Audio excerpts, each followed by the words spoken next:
Good evening, everyone. Welcome.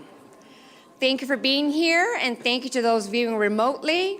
I call to order this joint regular meeting of the Mayor and City Council and the Mayor and City Council acting as the successor agency to the Redevelopment Agency of the City of San Bernardino, the San Bernardino City Housing Authority, and as the San Bernardino Joint Powers Finance Authority at 5:16 p.m.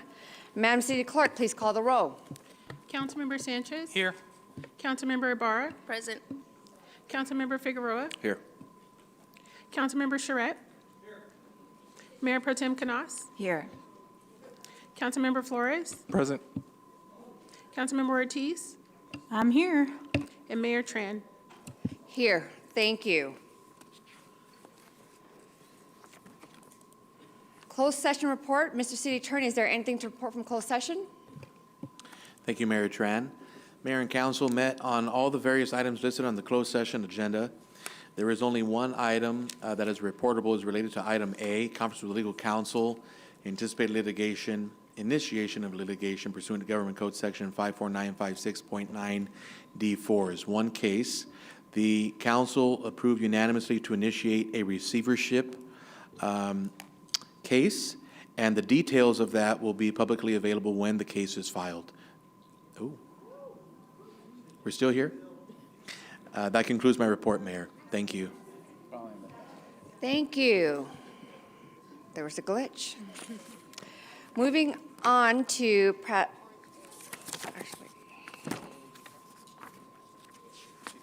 presentation. Actually, no. Invocation and pledge.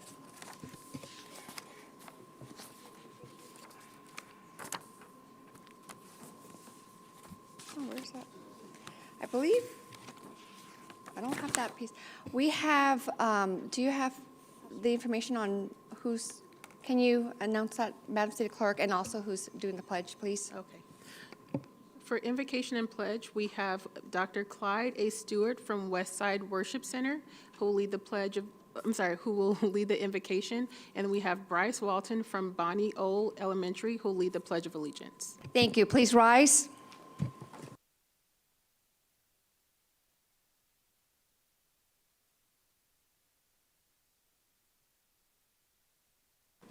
Thank you. Good afternoon. Father, we come before you this day to lift this body up to you, to lift this mayor up to you, to lift leadership up to you. I pray, Father, for wisdom to go forth in this place. We stand against all division, all strife. This city is in need of you. This city is in need of help. So, Father, right now we pray for your anointing and your presence in this place. They've invited me here to invite you.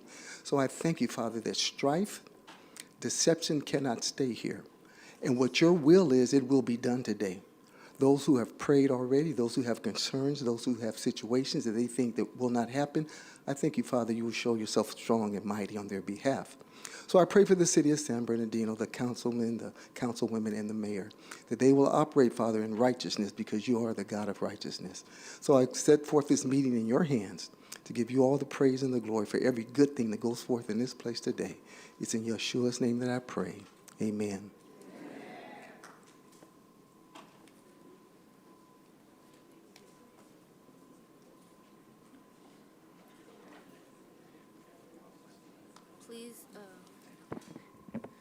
Please place your right hand over your heart. I pledge allegiance to the flag of the United States of America and to the republic for which it stands, one nation, under God, indivisible, with liberty and justice for all. Thank you so much. We will now move on to presentations. We have 3 presentations. We'll start off with the proclamation for the National Library Week in the City of San Bernardino, April 19th to 2026, presented to Library Director Ed Erdjavec and Library Board President James Pearson. Can you both come up to the stage? And council, will you join me to the front?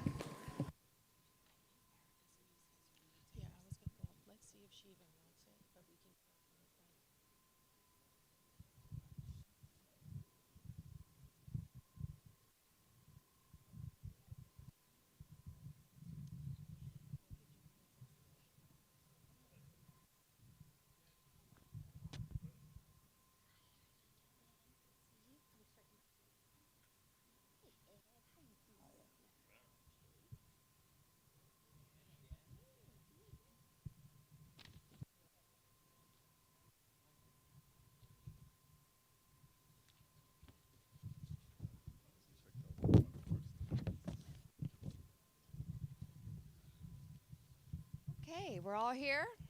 Can you hear me? Yes? Thank you. A proclamation of the Mayor and City Council proclaiming April 19th to 25th, 2026 as National Library Week in the city of San Bernardino. Whereas in observance of National Library Week, patrons are encouraged to visit one or more of the 4 San Bernardino public libraries, either in person or virtually at www.sbpl.org. And whereas the theme for National Library Week 2026, Find Your Joy, is a celebration highlighting the valuable role libraries, librarians, and library workers play in transforming lives and strengthening our communities. And whereas besides patrons checking out books, doing research, using a PC, or enjoying free Wi-Fi, we offer various free activities such as preschool story time, crafts, workshops, author visits, entertainment programs, literacy services, and classes to help people improve their lives at no cost. And whereas our online services for remote learners, including ebooks and e-audiobooks, homework help via chat, and others are valuable to our patrons. And whereas with the support of our mayor and city council, the library is looking forward to the opening of our Maker Space area where the public can build, create, and innovate in 2026, along as well as a Feldheim Central Library building improvements from a grant worth almost $6.5 million from the California State Library. And whereas libraries help change lives in their communities, serving people of every age, education level, ethnicity, and physical ability, and whereas more than 18,000 people have our Seat of San Bernardino Library card, and whereas our San Bernardino Public Library has served our community for over 135 years. And if there is any city that can benefit from a free public library, it is here. Now, therefore, be it resolved that the Mayor and City Council of San Bernardino do hereby proclaim April 19th to 25, 2026 as National Library Week in the city of San Bernardino, presented on the 15th day of April 2026. Would you like to say a few words?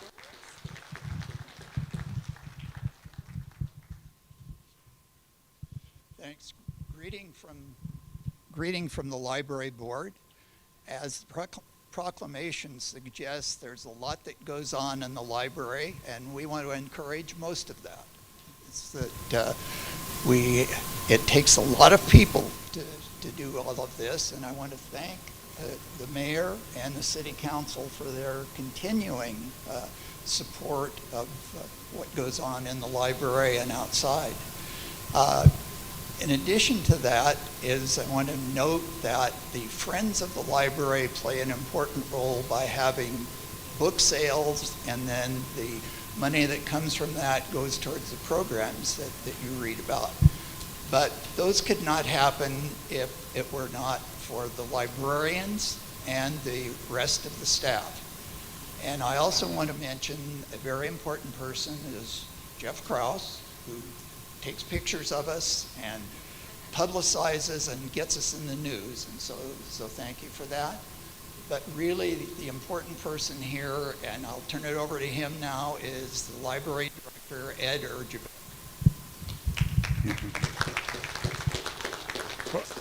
Well, thank you for the kind words from President Pearson and the rest of the members of the board who I serve, and thank you for their volunteering for the benefit of the community. And they have great interest in serving the community, unpaid, strictly for the good of the community, no ego or anything. And thank you to the mayor and council for your support throughout the years here, and we're glad to see things on a positive upswing in the community. Thank you to our city manager and deputy city manager for their contributions as well, and thank you to the many department heads who I work with, who we collaborate on various projects, and especially as we're talking about the Maker Space project in the second half of 26 and the upcoming building improvement grant. Thank you to our invaluable friends in Public Works. So thank you to them, and thank you to finance especially, and we're welcome to our new finance director and Zuiva's infinite patience in putting up with me all these years. So again, we encourage you to come out You can follow us through social media and our website. And a note, since the proclamation was written by a mysterious ghostwriter, in March we broke our record for the Overdrive e-book and e-audiobook collection. For the first time, we broke 2,000 items checked out in a month. So that's a new record on that. And you can't beat the price. It's free. So as stated, whether in person or online, you can't beat the price. So thank you again to the community for your interest and your kind words and your applause, and come out and see us. And thank you again to the Mayor and Council. Quick picture. All right, put this up. Here.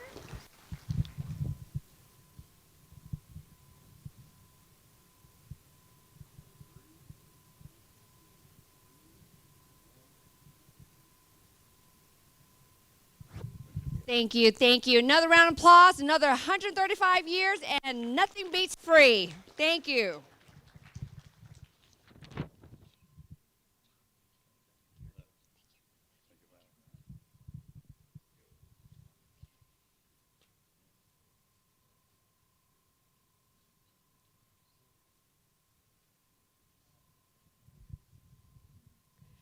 The next proclamation we have, Charter Proclamation for Child Abuse Prevention Month in the City of San Bernardino for the month of April 2026, presented to Hillary Steeson Ray of San Bernardino County Children's Network. Please come up on stage.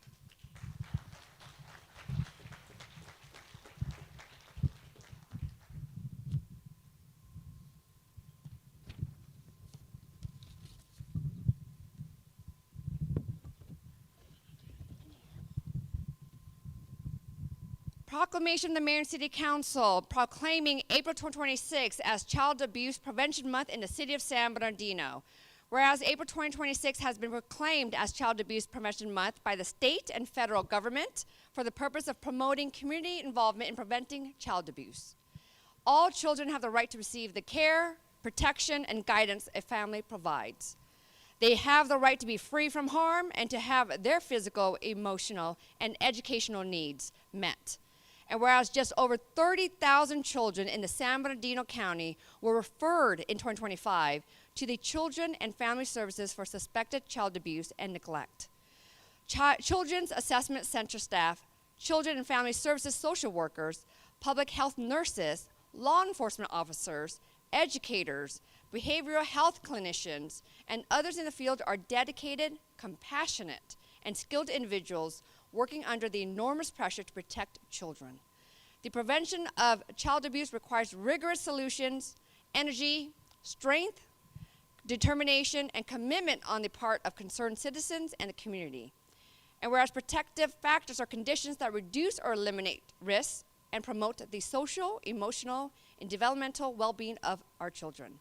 And whereas effective child abuse prevention activities succeed because of the partnerships created between the Children's Network and Children's Fund in partnership with the Children and Family Services, Department of Public Health, First 5 San Bernardino, Community Action Partnership, County Superintendent of Schools, Sheriff's Department, Child Care Planning Council, Department of Behavioral Health, Preschool Services Department, County Library, Arrowhead Regional Medical Center, Children's Assessment Center, Loma Linda University Children's Hospital, and County Fire Department. And whereas the blue ribbon is the international symbol for child abuse prevention, the Children's Network has planned a blue ribbon media campaign, educational materials distribution, and the 27th annual Shine a Light on Child Abuse Prevention Award ceremony to increase awareness of child abuse during the month of April. Now, therefore, be it proclaimed that the Mayor and the City Council of the City of San Bernardino do hereby proclaim April 2026 as Child Abuse Prevention Month in the City of San Bernardino and encourage all citizens to participate in events and join in the efforts to end child abuse. Presented on the 15th day of April 2026. Thank you, Mayor Tran, and thank you, City Council members and the City of San Bernardino for continuing their efforts to support families and protect kids. So we know that all our efforts are nothing if the community does not come together and support and lift up families and children. with us. And so for the second year in a row, San Bernardino City referral numbers have gone down. So you are doing your job. Everyone has a part to play, and we appreciate every one of you. Our last event for Child Abuse Prevention Month. To defend the community, not to deliver us to ICE. El dinero que ustedes tienen por contrato con estas cámaras pueden invertirlo en esta ciudad que quiero, pero está tan fea. The monies you're investing in these flock cameras can be used to be invested in this community that I love so much, but is actually so ugly. Hace algunos años la calle D estaba iluminada, algunos años. Hace unos años para acá que parece un cuarto oscuro. A few years ago, D Street was illuminated. For a few years since, it looks like a dark alleyway. Y no me pongo a contarle todo lo que usted ya ha visto en la ciudad. Está totalmente deteriorada. Las calles están hechas trizas. And I'm not even accounting for the other parts of the cities, which is deteriorated. The city is falling apart. Les pido que empecemos a reconstruir a San Bernardino. Empecemos a proteger a las comunidades. I ask you to start investing in San Bernardino. I ask you to protect our communities. Pido que no renoven el contrato con esta agencia de las cámaras FLAG. And I'm asking that this contract not be renewed, the contract with the flock cameras. Y espero que nos estén poniendo un poquito de atención. Gracias a los que están escuchando, aunque a veces ni oyen. And I thank you for paying attention because sometimes I feel like you don't even listen. Gracias. Thank you. Gracias. Next speaker, please state your name. You have 3 minutes. Good evening, Mayor and City Council. My name is Alan. I'm 17 years old. I'm a scholar at Acoma, and I've been at Acoma since I was 8 years old. Acoma has provided many opportunities for the youth that we might not find anywhere else. It has supported our growth, guided us, and created a safe space where we can learn, lead, and build confidence.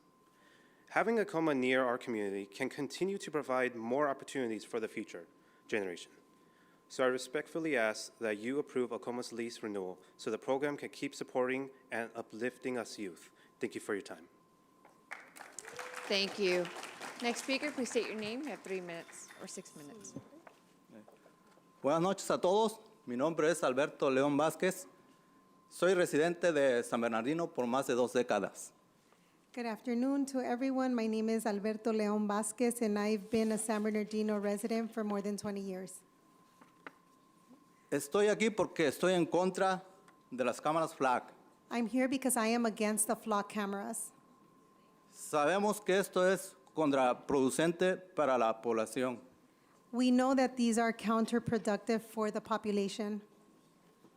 En vez de utilizar los recursos para esto, se podría conducir para arreglar baches que tenemos en todas las calles de nuestra ciudad. Instead of using the city's resources for these contracts, we can be using these resources to fix the streets with the devastating potholes. Probablemente, y lo que se ha sabido, que se obtienen datos como para arrestar a indocumentados. We know that some of this data is being used to arrest and detain, kidnap people that are undocumented. Y esto afecta negativamente a nuestra comunidad. And this negatively affects our community. Porque al igual que a nivel nacional o estatal, de manera como afecta, por ejemplo, a nivel nacional se sabe, o según estudios, aproximadamente el 50% o más del 50% de la población indocumentada trabaja en los campos agrícolas. Because we know that according to state and some federal data, more than 50% of communities that are undocumented work in the fields. Algunos otros estudios arrojan que es el 70% de la mano indocumentada que trabaja en los campos de Estados Unidos. In other reports, it's estimated that over 70% of the undocumented community works in the field producing the food that we consume. Entonces es ilógico la manera en que se maneja, porque ¿cómo se puede reemplazar si eso en realidad se llegara a hacer lo que está pasando? ¿Cómo se va a reemplazar el 70% o más del 50% de la población en los campos agrícolas? So it is illogical for the attacks to continue because how would you replace 70% or even 50% of the population that produce the food that you each consume?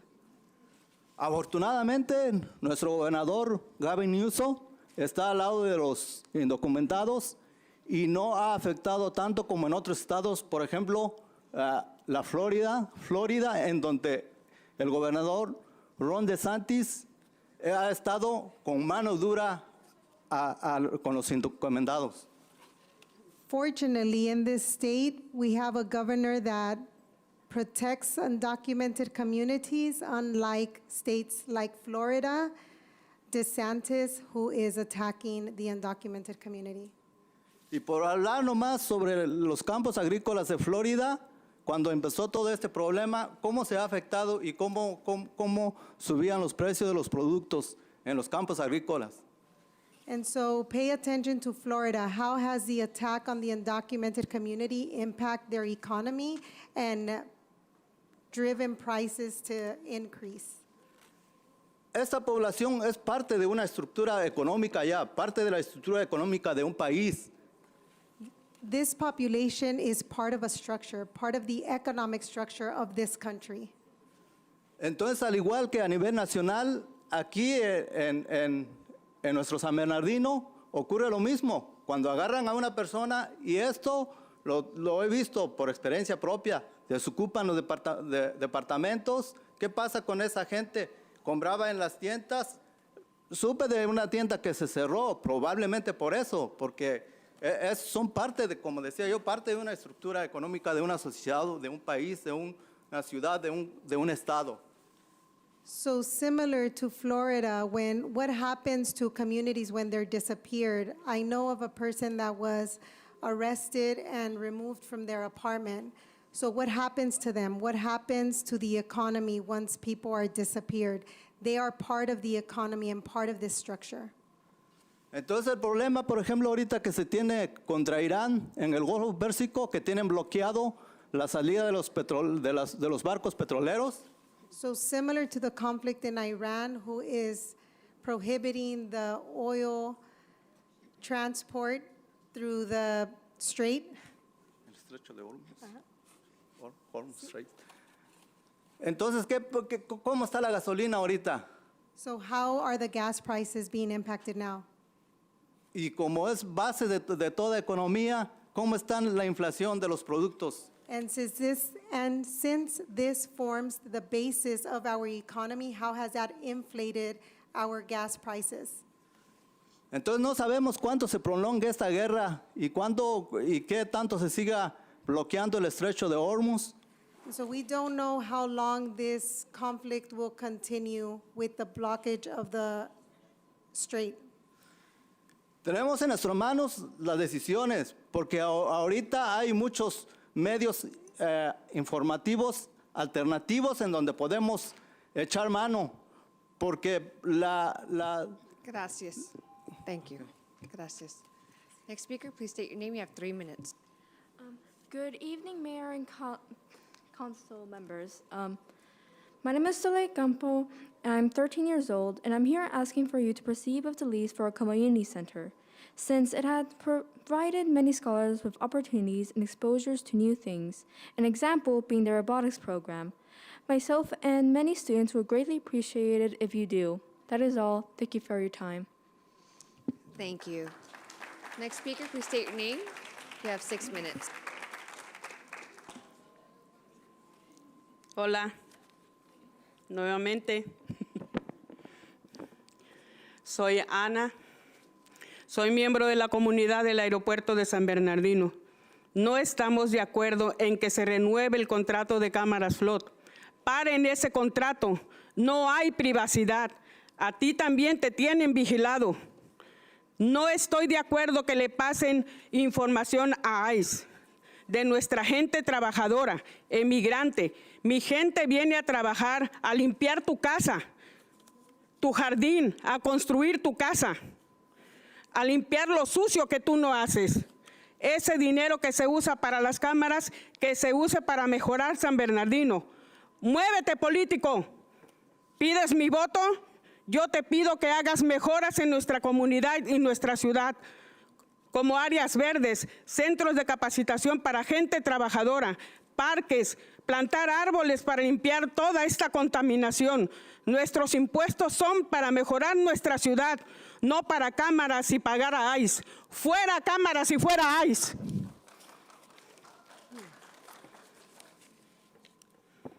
My name is Ana. I'm a member of the San Bernardino Airport Communities. We do not agree with the renewal of the contract for flock cameras. Stop this contract. There is no privacy. You are being watched too. I do not agree with sharing information about our hardworking immigrant community with ICE. My people come here to work, to clean your home, to fix your yards, to build your houses, and to clean up the messes you won't clean up yourselves. The money currently being spent on these cameras should instead be used to improve San Bernardino. Step up, politicians. You asked for my vote. In return, I ask you to make improvements to our community, to our city. We need green spaces, job training centers for our working people, and parks. Plant trees to help clear the air of so much pollution. Our tax dollars are meant to improve our city, not to pay for cameras or to fund ICE. Out with the cameras, out with ICE. Thank you, gracias. Next speaker, please state your name. You have 3 minutes. Good evening, Mayor and council members. My name is Rick Avila. I am a candidate for mayor. I was born and raised in the city of San Bernardino with family roots over 117 years. What brings me here today, as of March 6th, San Bernardino has 6 candidates for mayor. Over 40 days have passed and we had no debates. I understand why there are no debates. We have 2 candidates that have already been a mayor and nothing has changed. We've already seen those movies. I'm not here to bash on everybody though, anybody. As your mayor, I have a vision and a plan to jumpstart this city forward in the right direction by generating numerous ways of revenue. We should designate targeted redevelopment zones focused on commercial activity, restaurants, retail, car dealers, major appliances, small and large manufacturing businesses with a showroom so we can get retail tax. High-density homes in the downtown area. Revitalize the existing historic buildings in the downtown area. All of this can only be done by modifying the SBX bus line, picking up passengers on the shoulders only, opening up our turn pockets through East Street and Hospitality Lane. Now, nobody's ever addressed that. And we also have a homeless issue that I have plans and I have a vision for that. And I've spoke to many homeless people, and I've been to places where none of my candidates would ever go. So if anybody wants answers, you can call me direct, 909-772-5036. My name is Rick Avila. I'm running for mayor. Thank you. Thank you. Next speaker, please state your name. You have 3 minutes. Evening. My name is Tony Chandra. Behind me are my fellow classmates, friends, and human rights advocates supporting basically. I speak on behalf of my program at Cal State San Bernardino, studying Bachelor of Arts of Social Work. Our 4-person group, we have reached out to nonprofit communities asking for service and donations so we may provide a relief and service to the homeless community. The local nonprofit we've reached out are mobile shower teams. They're called Community Action Partnership, Mother's Nutritional Center, San Bernardino City Mission Ministries, Eat On Corporations. We have partnered with a free mobile shower community. Again, their names are Community Action Partnership. On April 17th, 2026, from 8 a.m. to 11 a.m. at Paris Hill Park, we will be giving out free hygiene supplies, free fruits, free blankets, and of course, those free showers. Our groups have engaged with the homeless community and surveyed on status and need. Out of the results from the survey, we've learned that particular challenges, majority are unhoused over 1 year, a need for basic needs such as food, access to restrooms, hygiene facilities, bus passes for transportation. There is a 70% needing access to haircuts. Those transportation barriers, some will not make it to the events in Paris Hill Park due to transportation needs and physical and or mental impairments. If they are to have bus passes, they can make it to the future free mobile shower events around Del Rosa, or even make it to hospitals and food centers that are out of reach from the Del Rosa district. I'm here our goal is simply to reduce barriers, promote dignity, and strengthen trust between services providers and community. This event is one small step towards addressing the gaps we identified, but it relieves a larger commitment to community-driven solutions and meeting people where they are. As I close, we respectfully ask for your support, whether that's helping us spread the word, handing out bus passes, haircuts,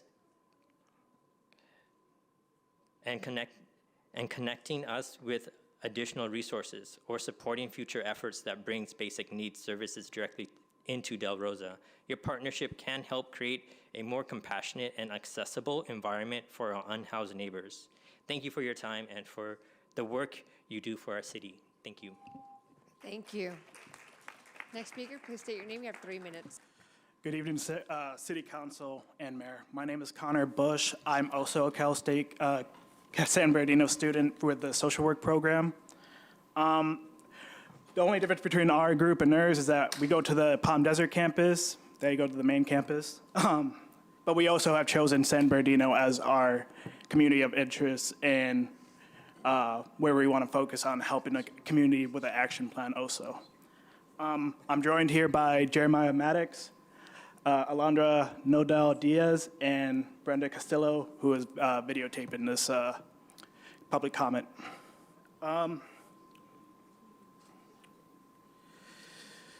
So I want to first acknowledge that I've talked to Cassandra Serchi, Deputy Director of Housing and Homelessness in San Bernardino, who gave me a lot of good information on what you guys are doing. I want to commend the City Council and all the work you guys do for the city. I heard about the CWC campus and Hope campus as well. So I want to commend you guys very much for all the hard work that you guys do. But I will turn it over to my group members to better get this ahead. Sorry. Thank you. Next speaker, please state your name. You have 3 minutes. Good evening, Honorable Mayor, members of the City Council. My name is Christian Shaughnessy, and I speak to you here today as a community leader and candidate for San Bernardino City Council Ward 2, and in strong support of the hard work done by Acoma Unity Center. That's right. It's just been one sentence, and they do it. So, Acoma represents what a true partnership is between a city and a school district should look like. It is a model, one that is actively serving our scholars, uplifting families, and strengthening our community in real measurable ways. This is not a controversial issue. This is the kind of work we should be proud to support, protect, and expand without hesitation. I encourage our Parks Director to speak to the many successes and accomplishments Acoma has achieved during its time serving this city. The impact is clear, the results are visible, and the community response has been overwhelming. Acoma is not just a program, it is a proven success. In fact, I would go so far as to say this: we should be working toward having an Acoma at every park. What exists on the west side, that's right. What exists on the west side is a veritable gem, one that draws people from near and far because of the opportunity, safety, and sense of belonging it provides. At a time when we are seeing concerns about the condition and direction of our public spaces, from the fire at Paris Hill Park to ongoing delays at Second Lake Park, our community is asking for stronger visibility, clearer updates, and active leadership. We need consistent representation and communication on the issues that impact our neighborhoods every single day. And yet, in the midst of these challenges, ACOMA stands out as something that is working. Not only is it serving our youth, but it is also contributing back, bringing value and even revenue to our city, while many other partnerships do not. That speaks volumes about their commitment, integrity, and investment in this community. So I ask you, why would we hesitate? Why? As a sign of good faith and appreciation for being a strong, reliable, and impactful community partner, the city should move forward with renewing ACOMA's lease. This is about recognizing what works and choosing to build on it. Let's not overcomplicate what is clearly a good decision, my friends. Support ACOMA, invest in what is already changing lives in our community, and help us continue building a stronger San Bernardino for our scholars and for everybody in our community. Councilman Flores, ACOMA proudly calls the 6th Ward home, and today its community hopes to hear from you.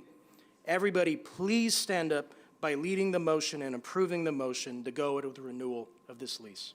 Thank you so much, and let's get it done. Thank you. Next speaker, please state your name. You have 3 minutes. Hello, Mayor. Hello, Council. My name is Jeremiah. I'm a social work student at Cal State San Bernardino, and today I want to talk a little bit about homelessness. I get the idea that most people picture the people living in tents or the encampments, but there's a large part of the population that many don't see. These are people living in their cars, parked in places like Walmart parking lots, trying to stay under the radar.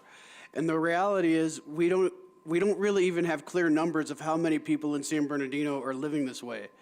They're counted as unsheltered, but they're often invisible in the data. What we do know is that in San Bernardino County, the majority of the people experiencing homelessness, around 2/3, are unsheltered. And even those numbers are unlikely undercounted.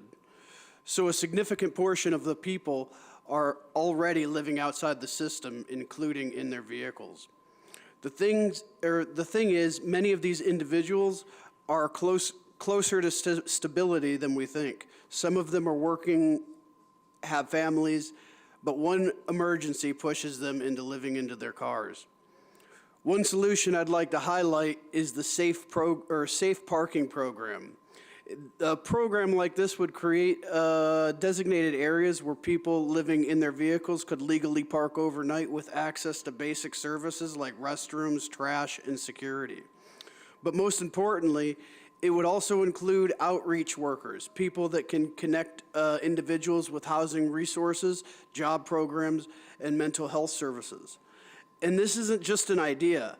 Cities like Oceanside are already doing this, providing structural parking along with case management and housing support.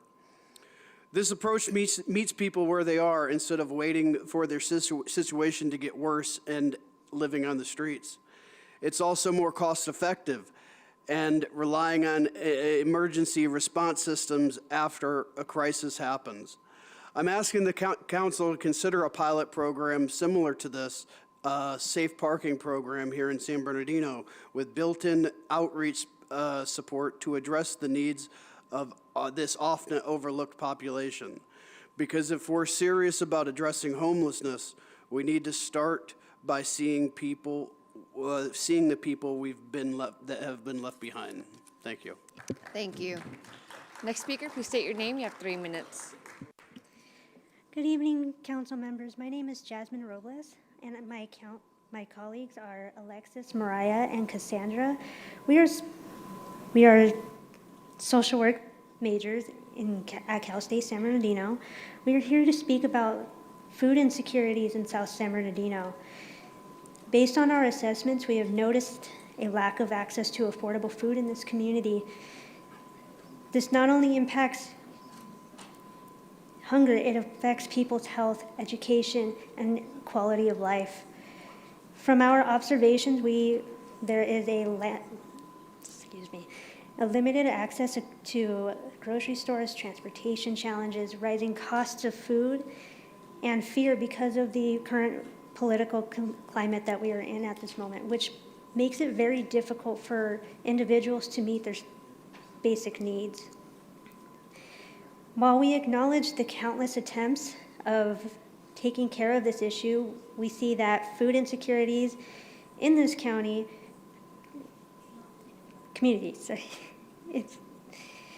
are still very crucial to address directly. At this moment, we are working on setting up an event with the help of Hillside Community Church that is graciously donating food for us to distribute to this community, and in hopes of partnering with the Sac Health Community Center for our location. We will be more than willing to provide a set date with through email when we have a date set in stone. With that said, we would really appreciate if you all would support our event, and we would also really appreciate if you would come along and distribute with us. Thank you. Thank you. Next speaker, please state your name. You have 3 minutes. Hi everyone. My name is Alondra Nodal Diaz. I am a student here, at California State University, and I'm here to talk about homelessness in the city of San Bernardino. In San Bernardino, we already know that a large portion of people experiencing homelessness are unsheltered. But even beyond that, many individuals are still unable to access services that are available. The issue is not always whether the resources exist, but whether they are truly accessible in this city. For example, transportation is a real barrier in San Bernardino.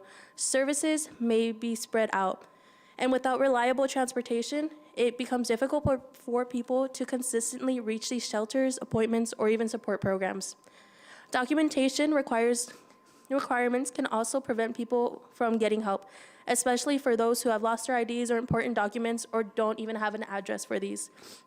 In addition, language barriers and lack of clear standard information can be hard for residents to know where to even start. There is also a gap in trust. When people have a negative experience towards these systems in the past, they aren't likely to seek help again,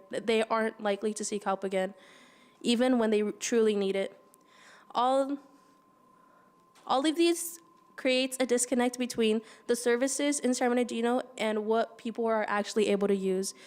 If we want solutions like safe parking programs or housing initiatives successful in the city, they must be paired with stronger outreach programs, fewer barriers of entry, and support that reflects the diverse community that San Bernardino serves. Addressing homelessness here is not just about adding more programs, because we have many. It's about making sure the ones that we have right now are truly accessible for those in need. Thank you for your time. Thank you. Next speaker, please state your name. You have 3 minutes. Good evening, Mayor, council members, and members of the community. I first want to say thank you to former Councilwoman Kimberly Calvin, her staff, and her board for the services and the programs that they provide at the Tacoma Unity Center. It is something that should be commended. I thank you.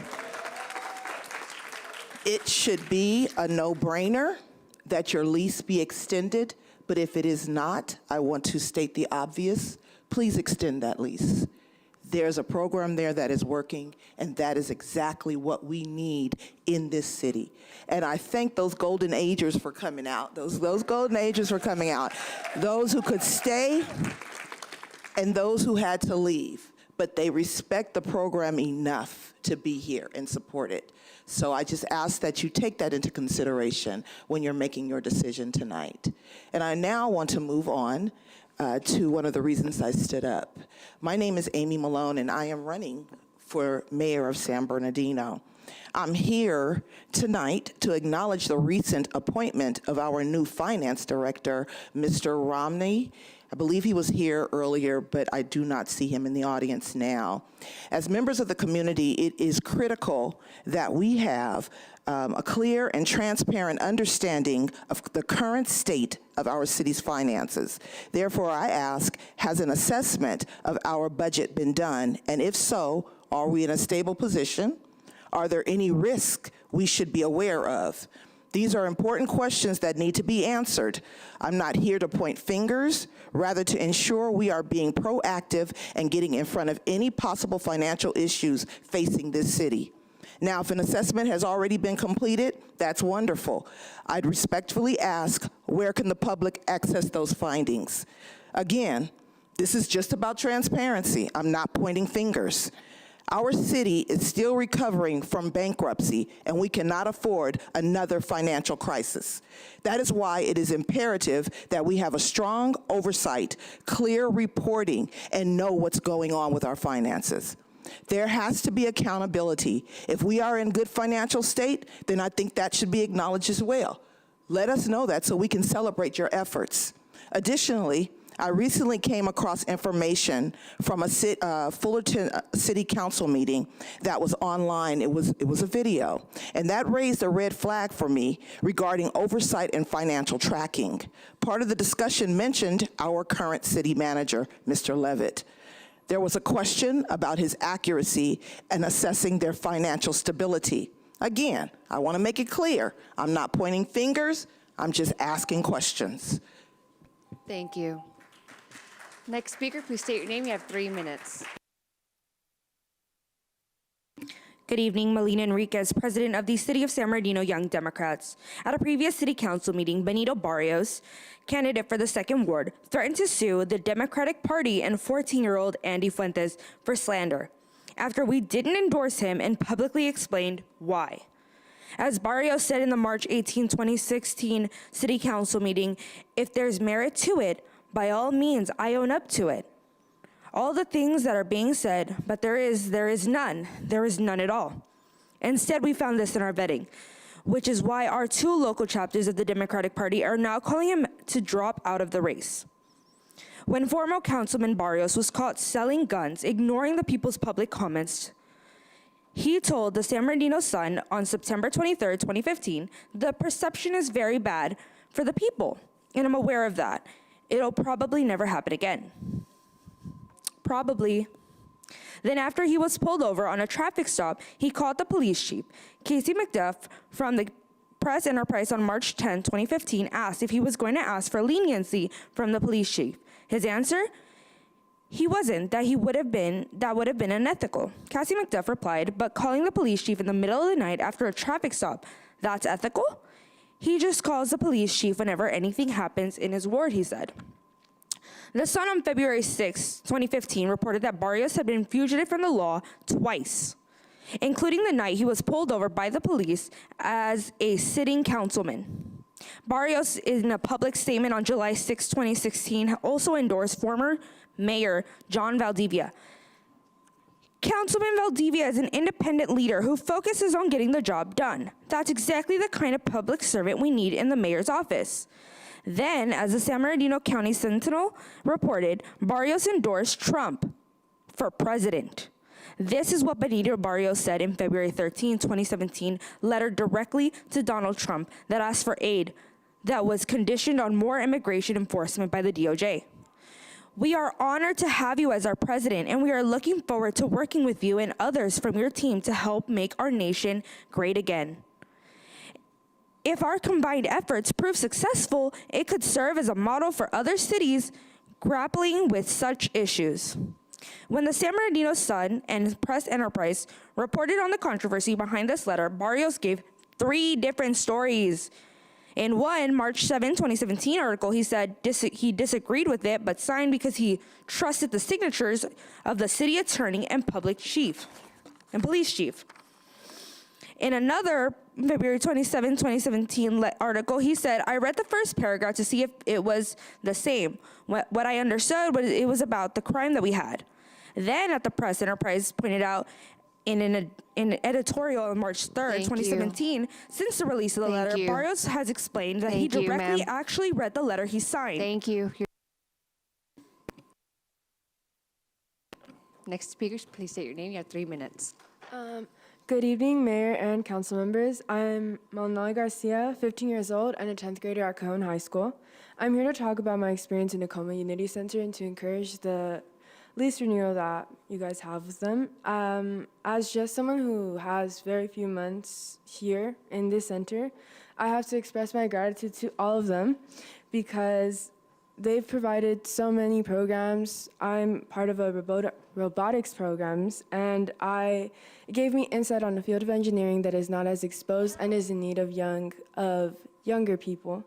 And it helped me grow as a person. Other than that, I have nothing to say, and thank you for hearing me.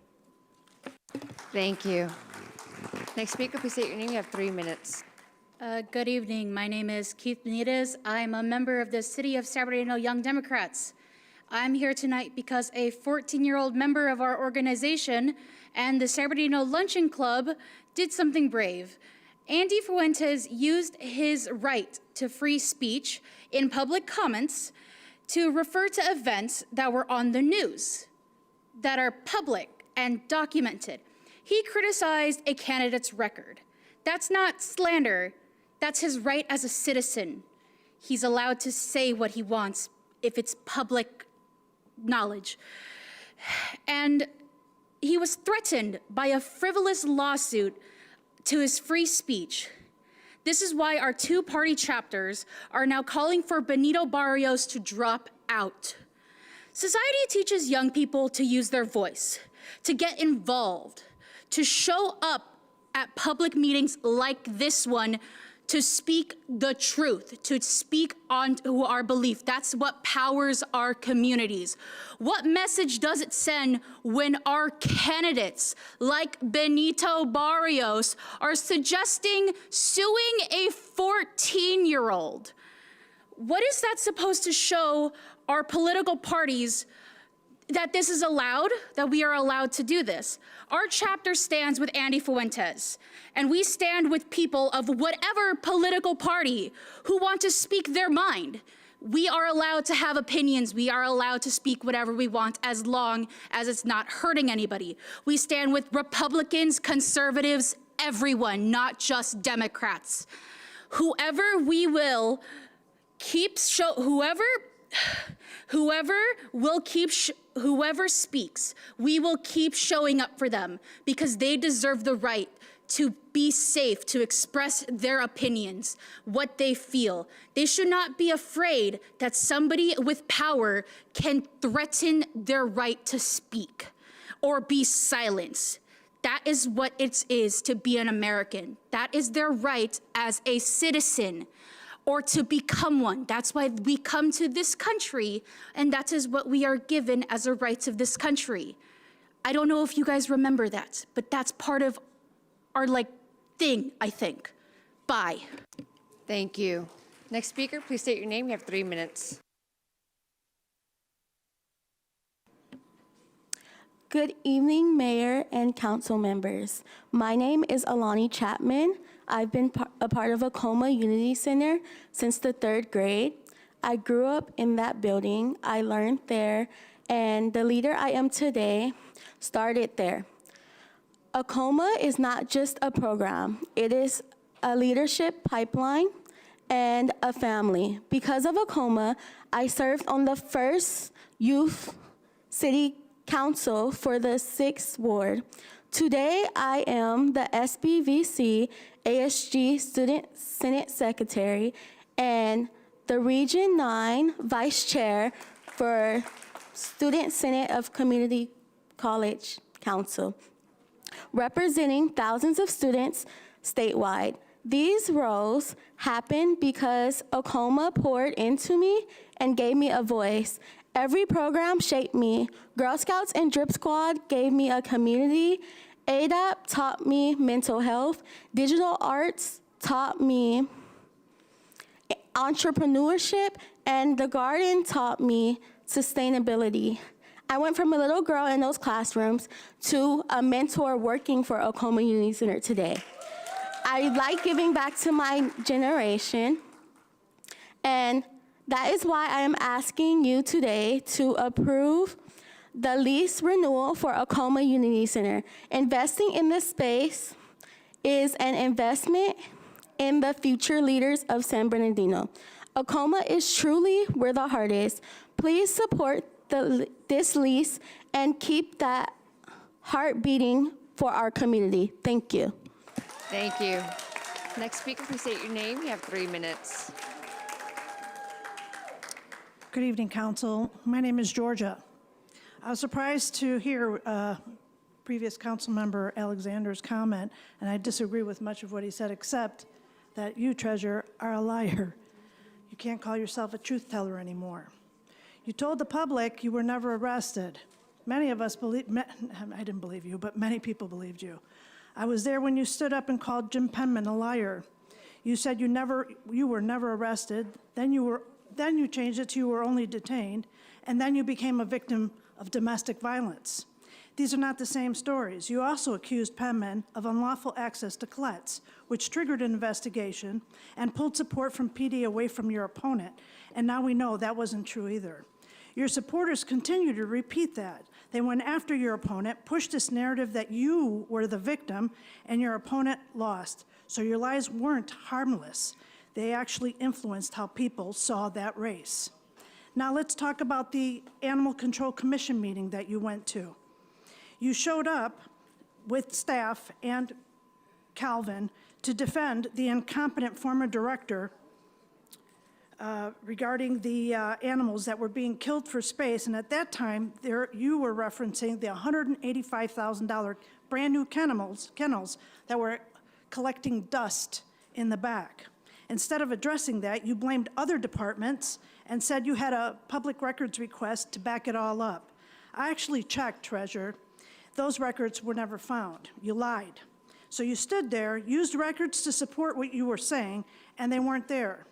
That's not transparency. It's misleading. At this point, there's a pattern. So what's convenient? Shift the blame and attach records when it helps. More lies. Treasurer, why don't you come clean and tell the truth? Since mugshots are circulating publicly on social media, when someone is portrayed as a victim, people understand a basic truth. Victims don't have mugshots. And with all of the cries of fraud and corruption, you seem to be the only one I've ever seen indicted. And all of your uproar, you have stifled change in this city. I've seen it. And to the mayor and Joe Salas, who I saw was here, there's a public statement that a candidate was approached and offered a commission or a water board position in exchange for stepping down. There are screenshots of messages tied to that. If that didn't happen, let's tell us the truth. Tell us what the truth is. Not that I expect you, because all I've ever gotten from you is thank you. Next speaker. Last, can we please get an update on the kennels that are sitting empty in the back of the lot? Because we need to know, especially since animals are still dying for space. Thank you. Thank you. Next speaker, please state your name. You have 3 minutes. Hello, Mayor and City Council members. My name is Haley Gonzalez. I am 11th grader at Sierra High School, and I have been a scholar at Acoma Unity Center since August 2024. I'm here to convince you why you should renew the lease for Acoma Unity Center. During my time at Acoma Unity Center, I have been able to make friendships with my mentors as scholars. Those relationships help me to learn and experience the support I have within my community. I have also been able to learn and experience a lot of new things like I didn't know before, like being a teen mental health scholar who knows the signs of someone struggling with their mental health and know how to support their friends to get the help they need. Discovering automations, I know how to program robots and learn how to code. I learned these skills are valuable because I couldn't find these skills anywhere else. Also, these skills can help me with my future job. Also, thank you for your time. Thank you. Thank you. Next speaker, please state your name. You have 3 minutes. Hello, Dolores Armstead. Earlier this evening, a gentleman shared how bad San Bernardino is considered in the rest of the country. We have very low scores. You are part of the problem. However, Acoma Unity Center is a beacon. You can actually be proud, put your chest out, because it is a wonderful program. It deals with youth. It takes care of the seniors. It takes care of the communities. And it's not just the youth in the 6th Ward. They're open to youth throughout the city. There's nobody else that does that. What programs in this city support our youth the way Acoma does? None of them. Acoma is unique. No other program supports our youth and seniors and community the way Acoma does. Parents, do you have a place to take your children on the weekend? Acoma's there. Seniors, do you have a safe place to meet, especially in the 6th Ward? We never have. Acoma is it. We've never had it before. Is there any other center that offers mental health support for our young people? Nobody else has it. Nobody else trains our youth to deal with their peers. Nobody else does. Acoma does. Where can our youth stop by after school to get a snack, to help with homework, and to just feel welcome? There is no other program in this city that does that. What program besides Acoma? Where can you take your children on Saturdays from 10 to 2 where they can get a meal, support, engage in several programs? Nowhere else in this city. All these things are offered at Acoma. There are no preschool or youth programs in the 6th Ward. Nothing like Acoma. Support Acoma. It should be a multi-year lease, not a single year, so that we have to come up and do this again. It should be multi-year. Support Acoma. Thank you. Thank you. Council, it's 9:17 p.m. and in accordance with Resolution 2024-029, if we wish to extend the meeting beyond 10 p.m., we must take a vote or decide which items will be continued to the next regular meeting. Council, can we have a discussion? Move to extend. Thank you. Second. Thank you. Madam City Clerk? Councilmember Sanchez? Yes. Councilmember Ibarra? Yes. Councilmember Figueroa? Councilmember Charette? Mayor Pro Tem Canas? Yes. Councilmember Flores? Yes. Councilmember Ortiz? Yes. Motion passes unanimously. Thank you, Council. You may continue. Please state your name. You have 3 minutes. Thank you. Hello, Mayor and City Council members. My name is Isabel Gonzalez, and I am the guardian of that beautiful 11th grade student who just talked, who is a scholar at Acoma Unity Center.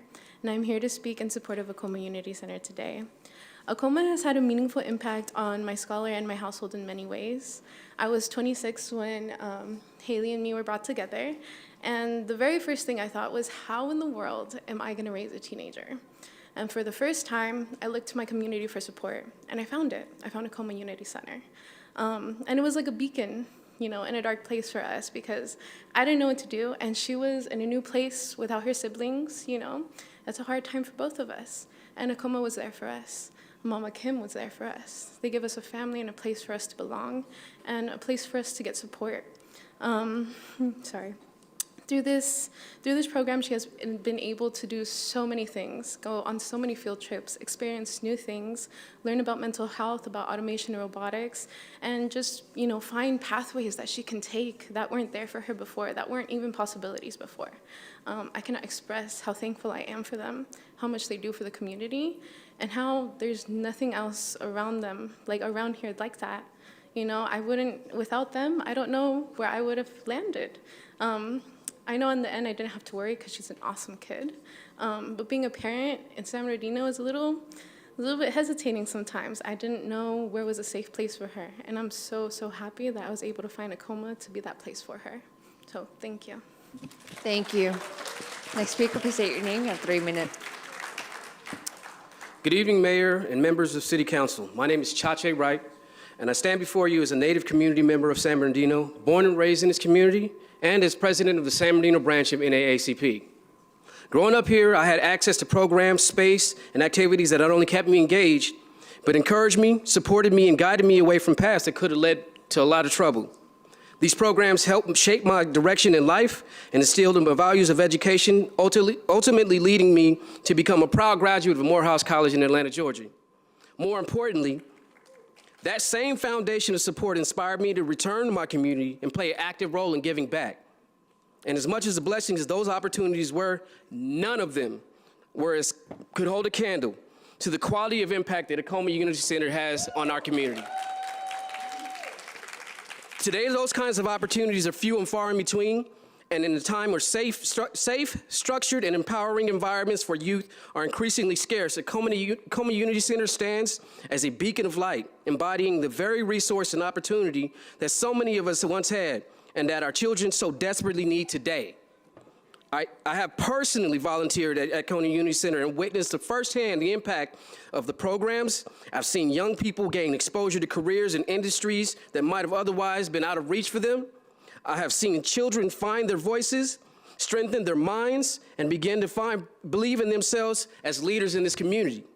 You've seen the young people and old people and even more seasoned people be a part of this community and show how well this entity, this program, this center is having such a positive impact on us.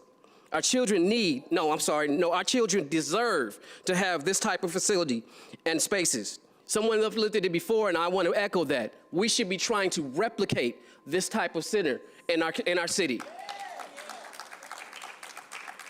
To not support such a vital, transformative resource would not only be a missed opportunity, it would be a disservice and a detriment to the future of our community. I respectfully urge you to support the continuation of Acoma Unity Center's lease so it may continue its critical work in shaping the youth, shaping our community, and strengthening San Bernardino for generations to come. Thank you for your time. Thank you. Next speaker, please state your name. You have 3 minutes. Hello, my name is Scott Olson. I'm a lifetime resident here, and I'm also very politically active involved. And I want to say congratulations to all of you who are supporting the Acoma Center. I've heard the name, but I live on the other side of the city. You can't ignore this many voices, okay? Now, also, Sandra, you're my city council person. I never cease to be impressed with your work. You put the residents first. You don't get into all the little political games. Please don't pay attention to the political bobbleheads online. They're just toxic. They don't know half of them don't even know what they're talking about. I appreciate you and the work you do as a public servant. Now, on the other side, we have Fred Charette, a political puppet for 17 years. Trust me, if you got money and you give Fred attention, he will go for anything. The train wreckage in San Bernardino and the bankruptcy, Fred was front and center voting for all of it. Fred doesn't care who he misleads. That's why I called him Misled by Fred. He will sit up there. Tonight, we witnessed basic political grandstanding. Now, the issue with these temporary rentals, it's real. It needs real solutions. But banning it so that you have hundreds of things you don't have any control over? Fred, your neighborhood sounds like it's been a mess for years, and how come you couldn't fix your own neighborhood? You know, I've seen your efforts to try and fix everything. Ban it, get rid of it. That's all you do. I mean, we had a problem with the homeless at Wildwood. What was your solution? Give it away to your developer friends because they were going to take care of it. Park would have been gone. That park is very important to me because there's a Mitchell Field. In 6th grade, I had a friend and a classmate named Brett Mitchell. That is in honor of him. You step on my toes way too many times, Fred. You claim about being a Republican. Yes, you are a Republican. Yes, you are the caucus chair for this area, the 5th District. But then again, I'm on the Central Committee as well. And I will say quite out publicly, they're an embarrassment, just like you are, Fred. We need Republicans who will get in there and work with the people and be public servants, not somebody who's going to sit up there and spend 17 years playing politics and helping their buddies and friends. You think I'm going to give up? We got four people running against you. And the youngest one, Eric, one of the things I've been impressed with, he's learning and understanding things twice as fast as you ever did. A 23-year-old kid pays attention to the issues and walks right over you and understands them better than you are. We don't need politics. Get rid of Fred. Thank you. Next speaker, please state your name. You have 3 minutes. Good evening, Mayor, council members, and fellow residents. Thank you for the opportunity to speak in strong support of renewing the lease for the Acoma Unity Center. For years, Acoma has been more than a building. It's a vital community hub right here in our neighborhoods, serving our families and residents who need support. It provides essential programs, youth mentoring and leadership development, mental health resources, senior wellness throughout the Golden Agers program, educational workshops, gardening workdays, and family empowerment events. In a city facing challenges like youth disengagement, mental health needs, and building stronger families, ACOMA delivers real, measurable results. It creates safe spaces where kids hear, "I am somebody," and believe it. It partners with local agencies and with health outreach, and renewing the lease ensures continuity. Without it, these proven programs risk disruptions at a time where our community needs stability the most. This is a smart investment in preventing opportunity and neighborhood pride. I urge you to approve the lease renewal without delay, so ACOMA can continue healing, educating, and transforming lives for generations to come.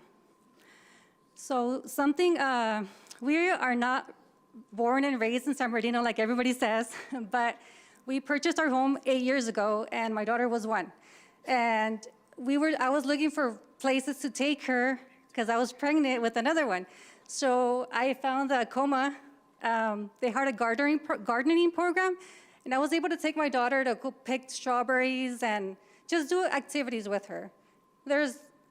Me researching San Bernardino, there is not that many things out there, and this is a safe space for them to go and learn and get actual, real education there. So not just go and play and babysit them, but they give them true curriculum where they can learn about different things. And they're also, like somebody else said, we were invited to go as a field trip. So there's field trips that we never would have gone to if it wasn't for the ACOMA program. So we encourage you guys to vote yes. The 6th ward over there on that side, we barely have anything. We have not a lot of restaurants, not a lot of places to take our kids to. So this is something that they can go to at least on Saturday mornings and get that education with them and that time. So that's it. Thank you. Thank you. Next speaker, please state your name. You have 3 minutes. John Schollenberger. At the last special meeting regarding the censure of Councilwoman Dr. Ortiz, Attorney Larson publicly demonstrated that the methods used to access CLETs were illegal and violated fundamental rights. That alone should deeply concern every person in this room. We also heard from individuals like former City Attorney Jim Penman and former Mayor John Valdivia, both who have had troubling records when it comes to their own conduct towards this community. Yet these are the voices being elevated to discredit Dr. Ortiz.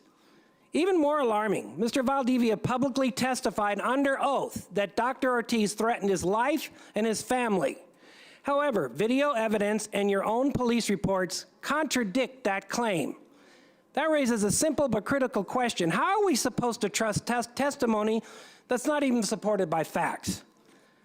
What we are witnessing is bigger than one person. It reflects a pattern where allegations are made, amplified, and accepted without proper evidence, while the truth is ignored. That is dangerous and undermines public trust and weaponizes the authority given to elected officials. It's also deeply troubling that the chief of police and his team access non-public records, shared and discussed them publicly. That's not transparency.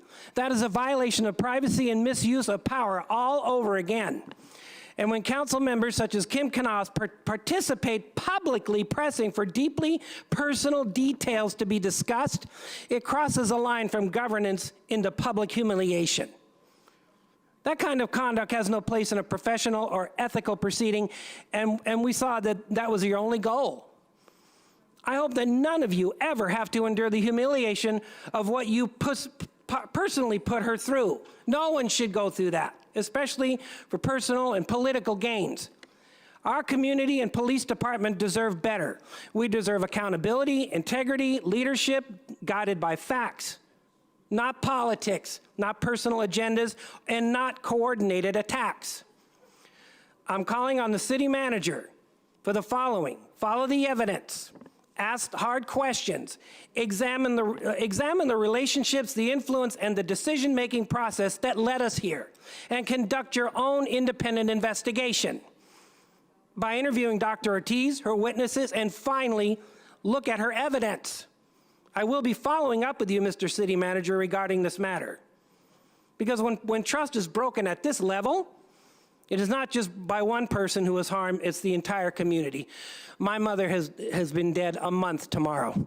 She raised me to stand up for what's right, especially when it comes to women. I'm with you, I stand with you because you are a truth teller, Dr. Ortiz. I'm with you. And so is my mother. Thank you. Next speaker, please state your name. Good evening, Mayor and City Council. My name is Jessica Esquivel, and I am reading this email on behalf of Mr. Sam Catalano. It is my pleasure to submit this email in support of the good work that ACOMA is doing on the West Side, and I am glad to tell you why. I was the founding president and the president of More Attractive Community Foundation in 2016-2017. The foundation researched the work that ACOMA was doing and their relationship with the San Bernardino City Unified School District. We found them to be an organization that was capable of making much needed difference with just a little bit of help. The foundation board voted unanimously to assist ACOMA with critically important improvements to the facility in the Ann Sherrill Park. We invested approximately $150,000 of foundation funds to install a volleyball court, engage an artist to paint a special mural, and to do a major renovation of the community garden with a storage locker for tools and equipment. This was a wise investment by the foundation, which continues to pay dividend and, more importantly, has the potential to pay dividend well into the future. I visited ACOMA a number of times and have seen firsthand the good that they do in the community. They are an anchor, a touchstone for the community. I am pleased to report to you that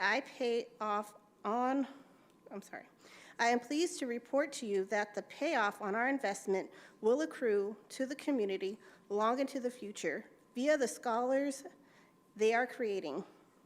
What better investment is possible than one in the future of our children? I can think of no higher and better use of this than which ACOMA brings to the table. They perform at a deal of maintenance, which keeps the facility looking good, not to mention the security factor that their presence creates. The importance of this cannot be overestimated, as we all know what happens to vacant buildings with a number of recent reminders. For the sake of the West Side and the future of our youth, please take all the steps to preserve the valuable community resource. With kindest regards, Sam Catalano. Thank you. Thank you. Next speaker, please state your name. You have 3 minutes. Hello, Council. My name is Greg Abdosh. I'm the candidate for the 45th Assembly District, which is right here. And I wasn't going to speak tonight, but I have 2 things I wanted to do while I want to talk. First of all, I want to thank this council. I've been a parent activist for 7 years now. I've gone to several city council meetings, several school board meetings. Several times I've been one of the people in the audience that's been cut their time down to 1 minute. You guys have sat there graciously, you guys have sat there attentively, and you've listened to every single speaker, and there's been a lot, and I want to commend you for that. I also stood up because of ACOMA Unity Center. I want to know where I get an application to be part of this group. I think it's amazing that you have an entity in your community right now that not only is standing up, I haven't heard one opposition to their request. I haven't heard one other alternative other than support. They've got young, they have old, they have moms, they have students, they have everything. I think not only should you approve their extension, I think you guys should give them a proclamation and dedicate a day to them in the next month. Because seriously, this is what community looks like. When you show up like this at a city council meeting to ask for an extension. Not only that, I would suggest that council works with them to figure out how to not only extend their lease, but make sure they are a permanent fixture in the city of San Bernardino, because I don't think you ever want to lose a community member like that. The last thing I will say is this. When I decided to run for this seat, I sat back and I prayed very deeply because I know what it takes to run for politics and I know what it takes to run for this seat at a state level. And the one reason I stood up and I said yes, even though a lot of people told me to say no, was because San Bernardino deserves a voice. Akuma Unity Center, you have a voice, and I'm so proud of you for using it tonight, and I hope you get your vote. Thank you. Next speaker, please state your name. You have 3 minutes. Good evening, Mayor and City Council members. It is after 9:30.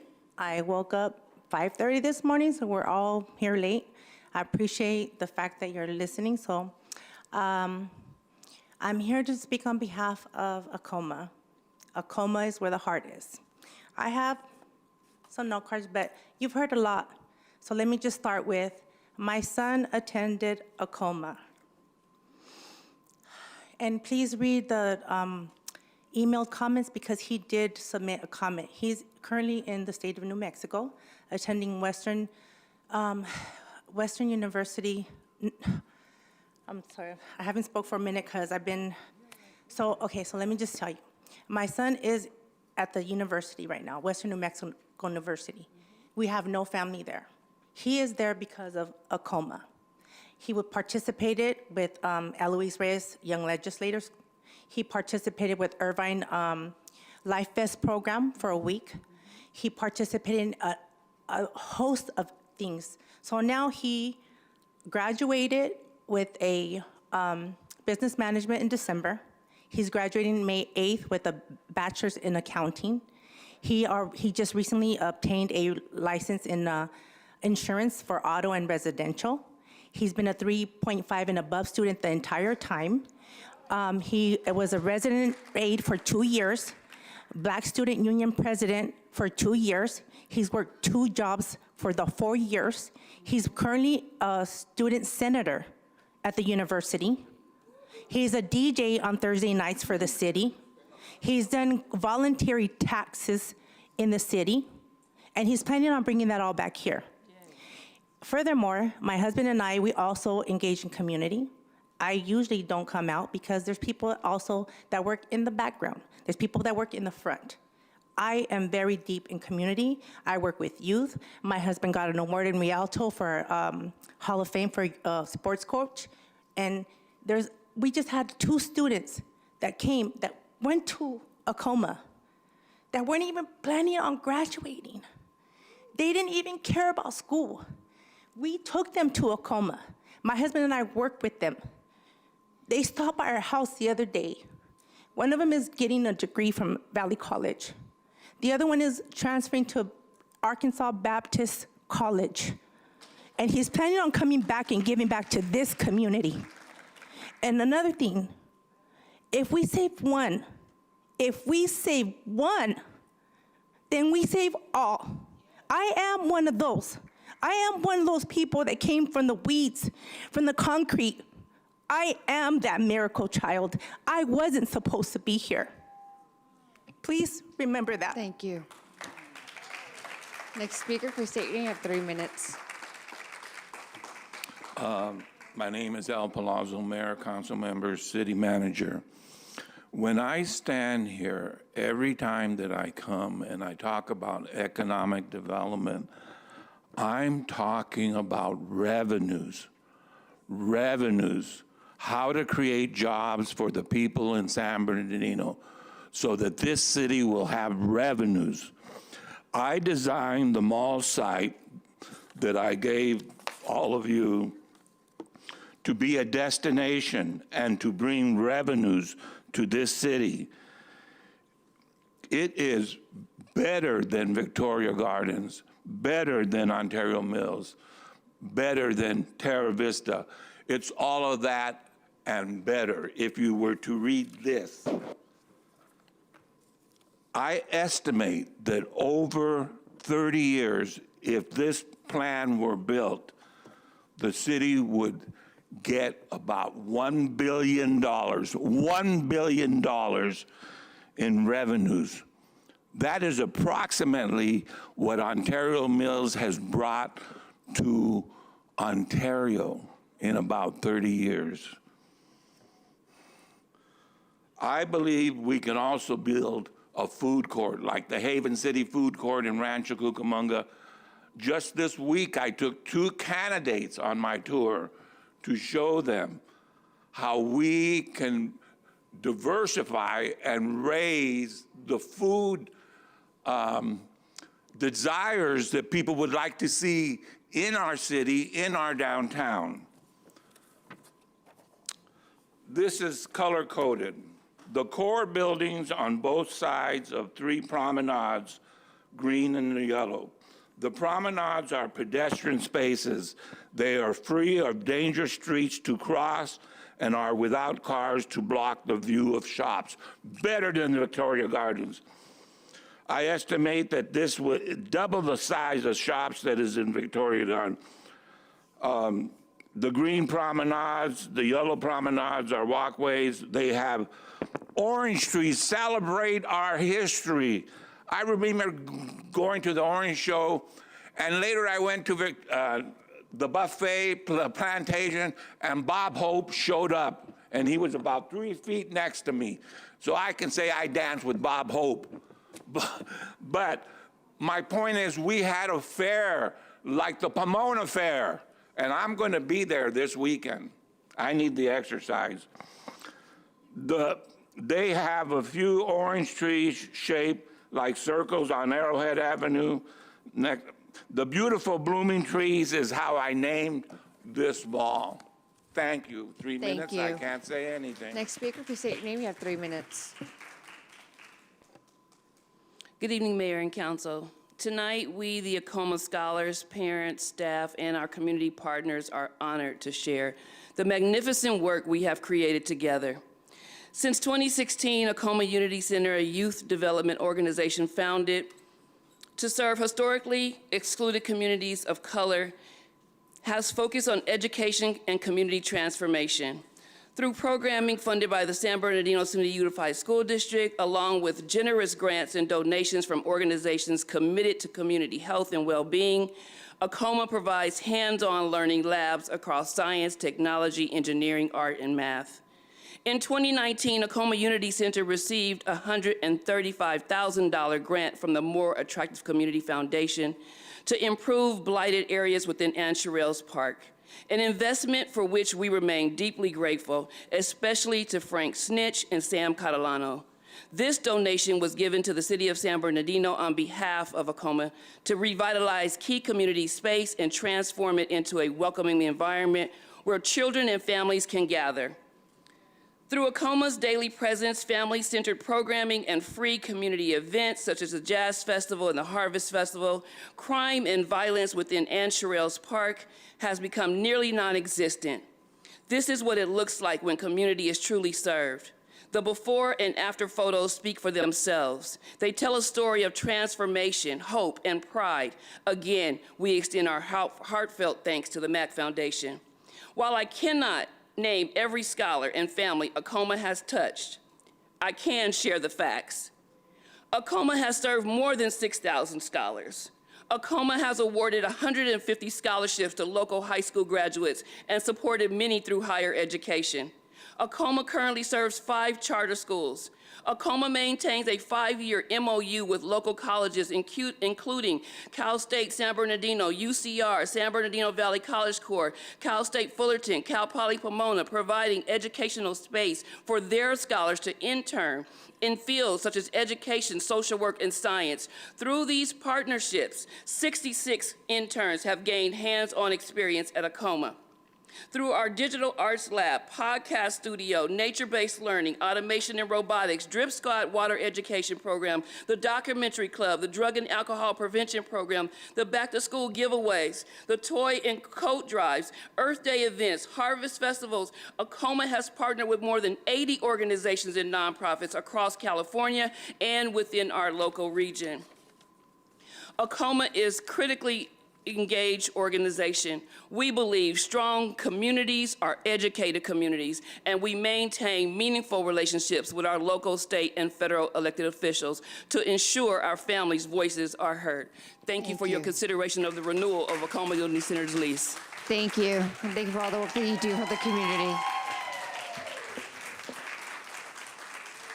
We will now move on to, I'm sorry, Madam City Clerk, is there any additional information on public comments?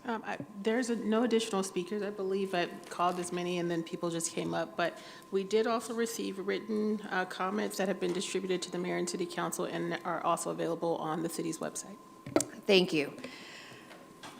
Thank you to all the public comments. There was a huge turnout tonight, so thank you for all of you for speaking your voices for tonight. And thank you again, former Councilwoman Calvin, for all the work that you do for the community. Moving on to the consent calendar, items 6 to 16. Mr. City Manager, are there any items that needs to be pulled from your end? We have none, Madam Mayor. Thank you. Council members, Councilmember Ibarra, do you have any items? None. Thank you. Mayor Pro Tem? No. Thank you. Councilmember Sanchez? None. Thank you. Councilmember Ortiz? None. Thank you. Councilmember Figueroa stepped away. Councilmember Figueroa, do you have any polls for tonight? None? Okay. Councilmember Flores? Poll number 13, just for a comment. Thank you. Councilmember Charette? None?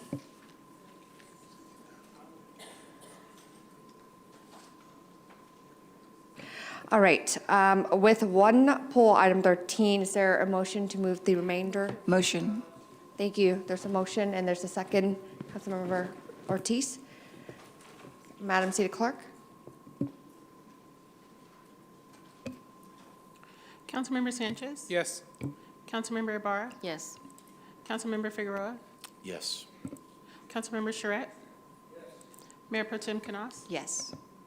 Councilmember Flores? Yes. Councilmember Ortiz? Yes. Motion passes unanimous for the consent calendar balance. Thank you. Thank you, Council. Councilmember Flores, item 13. Thank you, Mayor. And no, it's just a compliment, really. I want to thank staff for just being on top of it and making this item consistent and always making it come forward. Time and time again, when I'm out in the community, the main thing that I hear is the yellow cones that are along East Street. And honestly, I can't wait for this project to come to fruition and be completed, because there's two components that are going to be to it, the beautification of it, but also the safety component. And as an alternate member for the Omnitrans board, a time we hear again and from the board of directors is just like the safety for our drivers and the safety for our riders. So again, staff, thank you for bringing this forward and continuing it. Looking forward to be completed. And with that, I move for approval. There's a motion, there's a second by Councilmember Ortiz. Madam City Clerk. Councilmember Sanchez? Yes. Councilmember Ibarra? Yes. Councilmember Figueroa? Yes. Councilmember Charette? Mayor Pro Tem Canas? Yes. Councilmember Flores? Yes. Councilmember Ortiz? Yes. Motion passes unanimously. Thank you. Thank you, Council. Moving on to discussion items. Item 17, introduction of ordinance amending Chapter 10.16.120 of the San Bernardino Municipal Code. Mayor, if I may. Yes. Yeah, I'd Councilmember like to Sanchez? waive the presentation and move to approve. There's a motion. Oh, there's a motion. There's a second by Councilmember Ortiz, and there's a question. Councilmember Ortiz. Yes, Lieutenant, Sergeant, Captain, I'm sorry, I don't know. Lieutenant.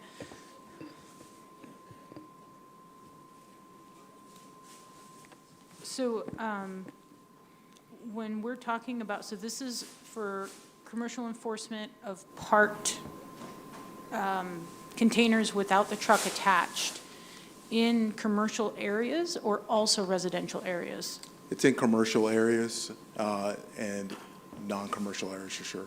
Okay, so anywhere that someone has detached a truck, we can call enforcement and get help with that?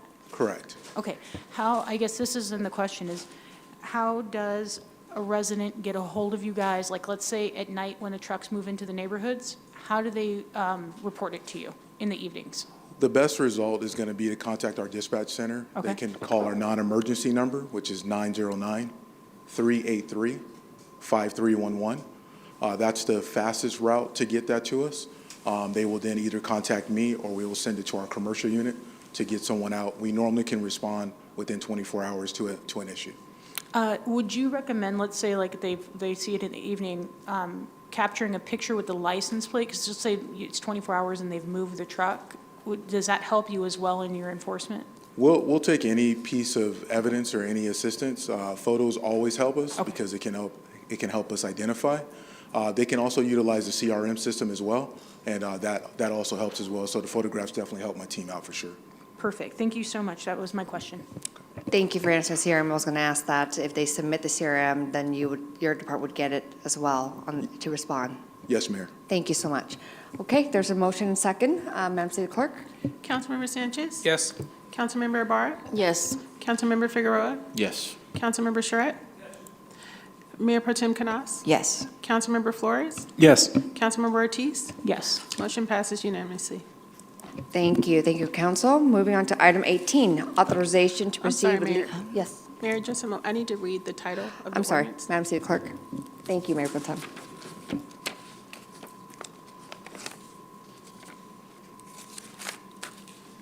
An ordinance of the mayor and city council of the city of San Bernardino, California, amending section 10.16.120 of chapter 10.16 of title 10 of the San Bernardino Municipal Code to prohibit the parking or standing of detached commercial trailers in non-residential districts and to authorize the immediate issuance of citations for violations.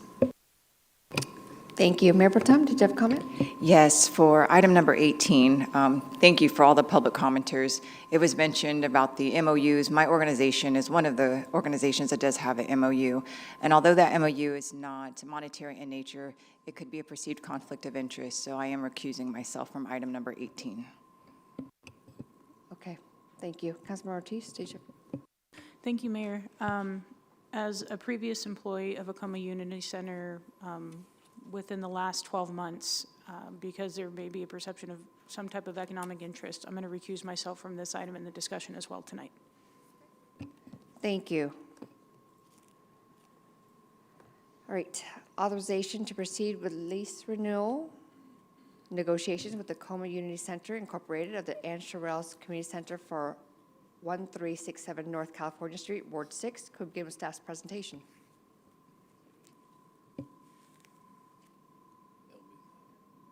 Councilmember Sanchez. Oh, if there's a presentation, I'd like to just speak after the Okay, presentation. thank you. Councilmember Ibarra, did you have a question? No, I just like to commend the work Acoma has done.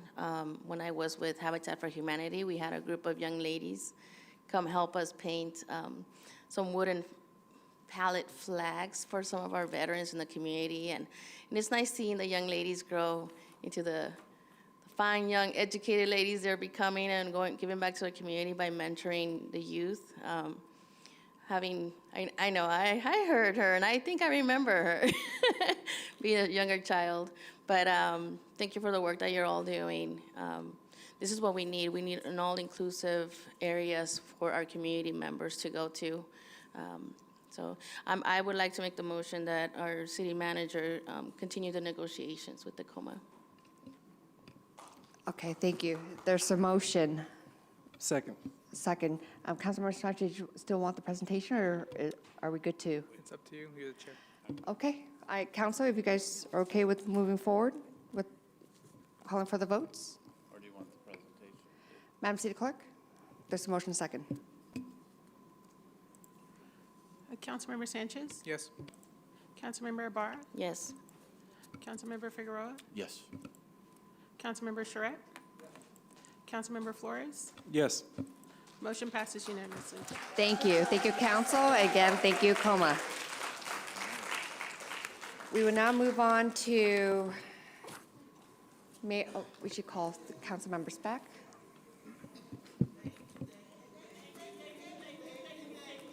Thank you.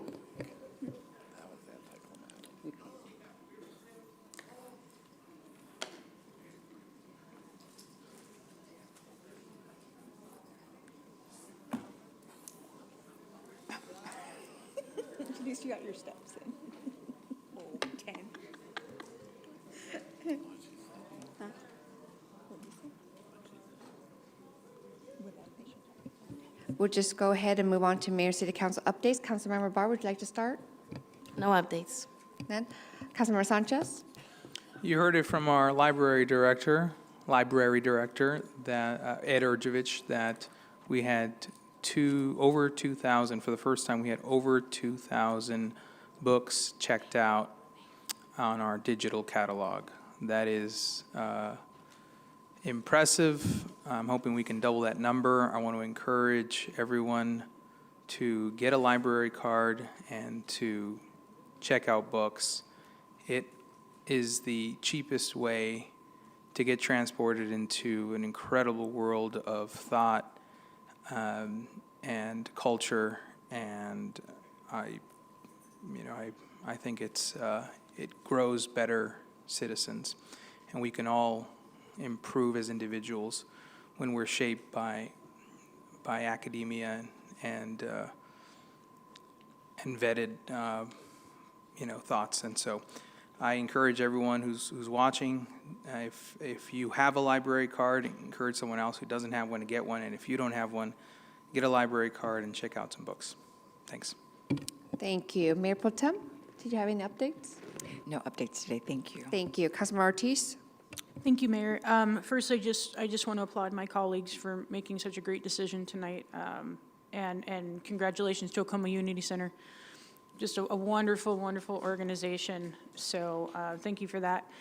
Tomorrow night, the Arrowview Neighborhood Association will be meeting at 6:30. Shoot, I forgot where, but they're meeting, and so I will let you guys know. I also want to wish our wonderful mayor a very, very happy birthday, and just to celebrate you and just thank you for all that you do for us. And just having you here this year as a mayor for me has just been a big blessing. So thank you so much and happy birthday. And that's it, Mayor. Thank you. Councilmember Figueroa? Yes, thank you, and happy birthday. Now we're going to all embarrass you. We won't sing, though. Yeah, no, I wasn't going to start singing. Last week, I had the opportunity to go to the 66ers opening day. I saw a lot of residents there, saw a couple of commissioners there as well. Great, always a great time. I love baseball, and so I always appreciate it when it's baseball season. So go 66ers. Also had the opportunity to go to the EV Realty grand opening along with some of my colleagues. Mayor, you were there. Councilmember Sanchez, Ibarra, Canas, Mario Flores, I think, yeah, you were there as well. And I'm sorry if I'm leaving anybody else. Mayor Pro Tem Canas was there. Mr. City Manager Eric Levitt was there as well. And our staff was present there as well. And that's actually, it's a really big deal.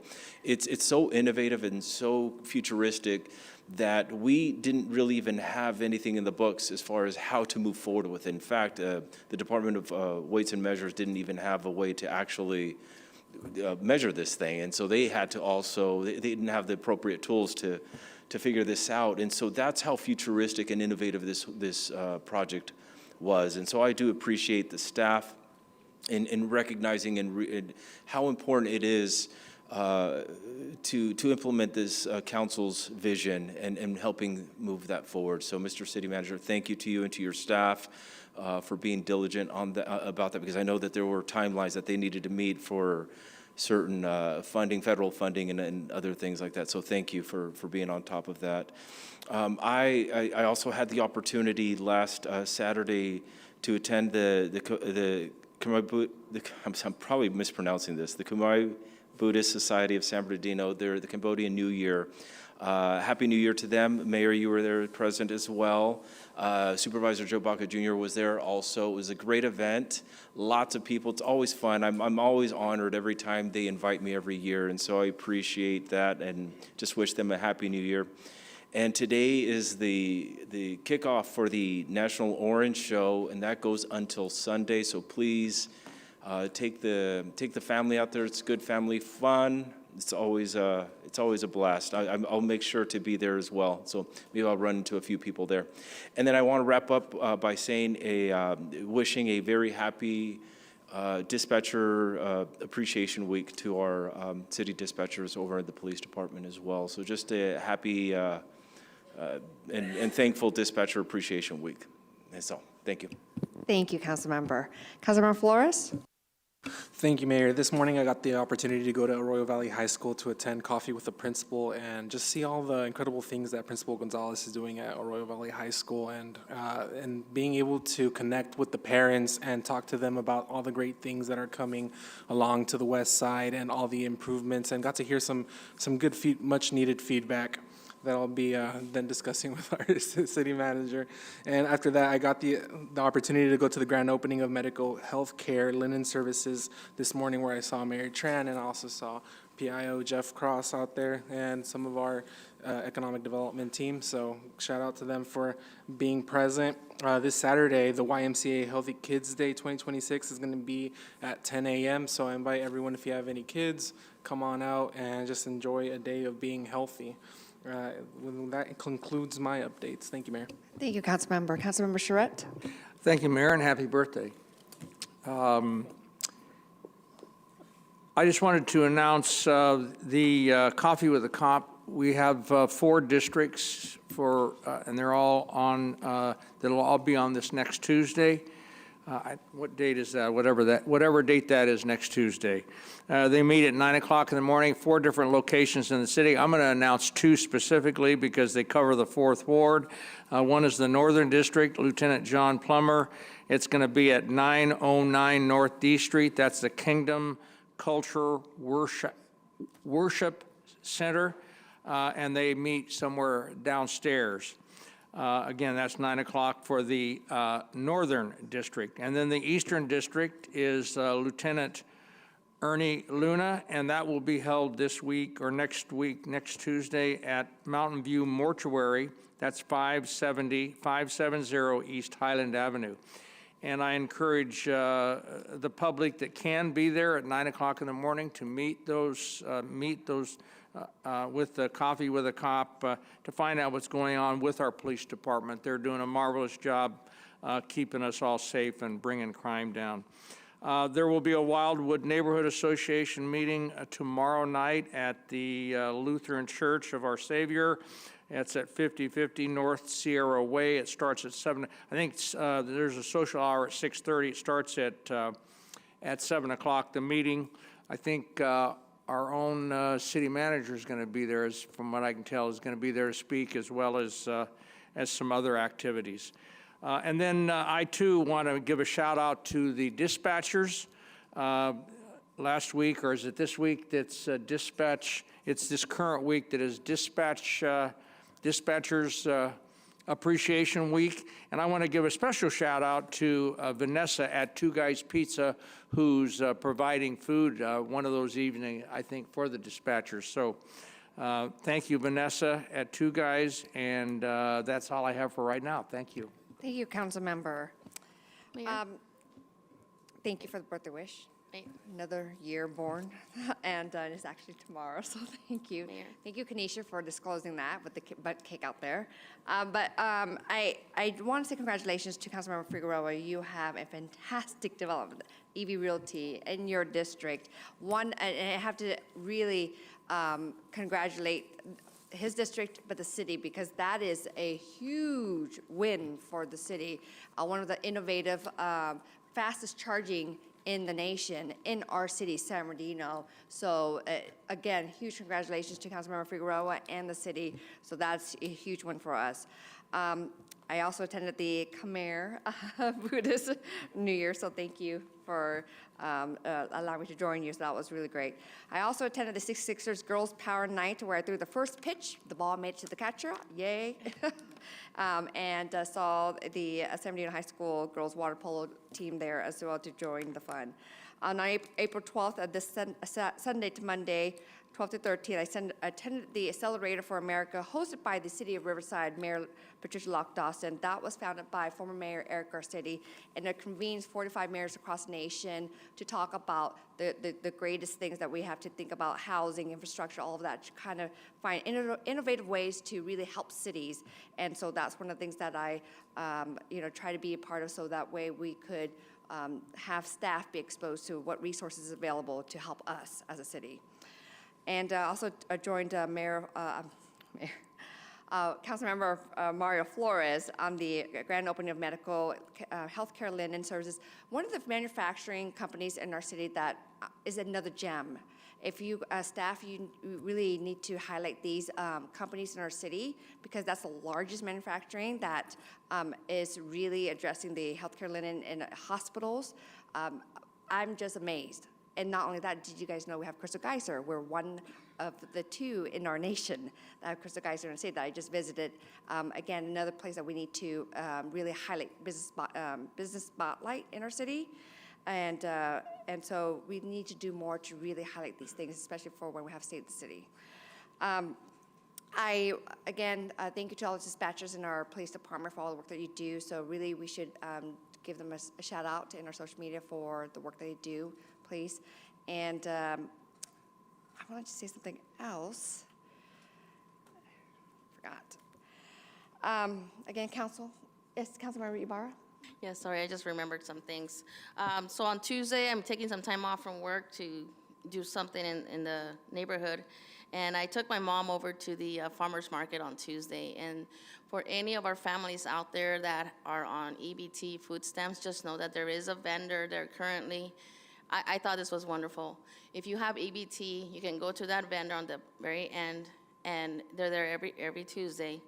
What they're gonna do, they're gonna swipe your EBT card for $15 worth in veggies and fruits at the farmer's market to purchase. In addition, they also give it another $15 for you to spend. Those tickets don't have an expiration, so you can redeem those tickets they give you every Tuesday if you like on vegetables and fruits at the farmer's market. Also, I did attend the EV Realty. Very innovative. I believe there was some hiccups, but I think that was one of the fastest projects that ever came into fruition. And we have other projects that take up to 10 years before they get completed, and EV Realty, I believe, was 12 months. So congratulations to everybody involved in getting it passed. And lastly, I do want to address Paris Hill Park's Roseville Bowl, the building that caught fire. As a city, we've done the best we can with providing security at the park. We have fencing around the Roseville Bowl. Yet somehow somebody was able to get in there and start a fire in that building that we were fixing. And you know, I was very disappointed. Right now, our county fire is conducting an investigation. So for community members who may not know, we do have to go through an investigation of what happened. Of course, it's arson. It was purposely done. We don't know by who, but just know that on our end as a city, I don't know what else we could have done besides having the fencing around the building and having security throughout the day at the parks. But to me, it was something near and dear because we did get funding from our Congressman Aguilar to help rehab that building, and now we have to start again from scratch to rehab it, and that's very unfortunate. So I'm sorry I'm ending on a sad note, but just know, community, that we are very aware of what's going on, and there's only so much we can do. In this case, we just have to wait for the investigation report to come out from the county fire. And with that, happy birthday, Mayor. Oh, thank you. Thank you. Thank you. I remember now. I just want to give a quick shout out to Hugh Hair House. They just had a grand opening on Saturday. If you guys haven't checked it out, please do check it out. And if staff could do a business spotlight for them, I know they had some struggles with the process, but we would love to make sure that they do get a business spotlight. But check it out. They're near in the same plaza, Three Little Bluebirds. I just swung by there just now, and so it was beautiful. One other thing that we just did today was the organ,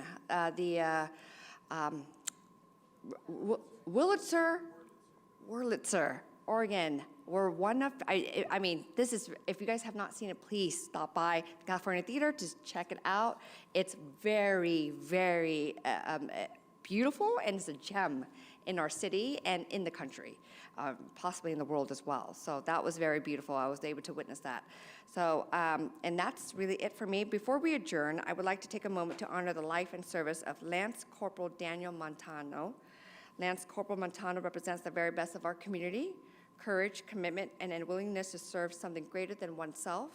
His dedication to our country and his sacrifice would never be forgotten.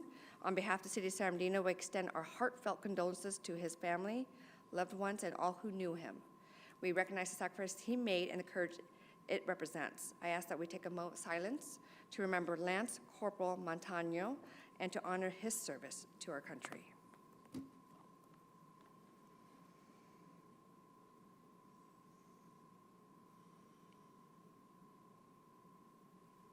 Thank you. Meeting is now adjourned at 10:11 p.m. The next joint regular meeting of the Mayor and City Council and the Mayor and City Council acting as the successor agency to the Redevelopment Agency and the Mayor and City Council acting as the San Bernardino City Housing Authority and Mayor and City Council of the City of San Bernardino acting as the San Bernardino Joint Powers Finance Authority will adjourn to the regular meeting to be held on May 6, 2026 at the Feldheim Central Library located at 555 West 6th Street, San Bernardino, California, 92410. Closed session will begin at 4 p.m. Open session will begin at 5 p.m. Thank you, everyone. Good night. Get home safely.